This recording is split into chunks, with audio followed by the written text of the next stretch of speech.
Sometimes your students will be offline, and this can be part of the asynchronous learning that they are experiencing while we are doing online and distance learning. Asynchronous just simply means they are not with you live synchronously for instruction. This does not mean time for them to do whatever they want. It still needs a structure. There should still be expectations, and they should still have the opportunity to learn, apply, share, and engage just like they would if they were in a Zoom session with you, just like they would if you had them in class, but then they had maybe some work to do before seeing you again the next class, or a long-term project or something. There's a lot of time in there where you expect them to work on their own. This is no different. You would structure that time just like you would for this. For example, you would, give them choices. What tools do they want to use to complete a task or to meet a learning objective? And you can always start with your G Suite for Ed tools. With the built-in native collaboration, this is great if you're having them work on a project or with a partner, right?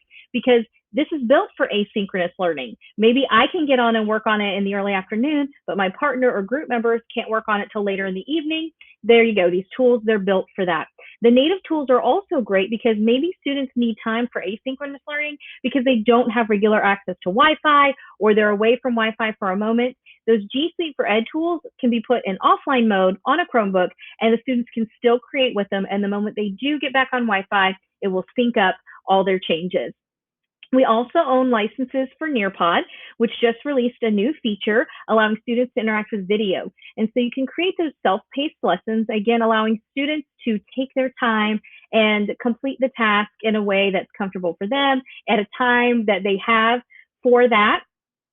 Flipgrid, same thing. Because they can post asynchronously, this is great for asynchronous discussion. Post when you can within a time frame, and other people can respond, and we can continue conversations that perhaps started during a live session. We just do it asynchronously over the next few days or week or whatever. In terms of how are you going to incorporate those 21st century skills, those 4 C's, anytime they're working offline, if you can encourage them to collaborate or to communicate with other students through that collaboration, like maybe in a Google Doc or maybe through that asynchronous discussion on Flipgrid, right? And you're getting them to think with their group or partners outside of the synchronous time with you, you are using those 21st century skills. In terms of creativity, this just simply means how are you allowing them to show you what they're learning? How are they creating some type of deliverable or product to show you what they did during that asynchronous time?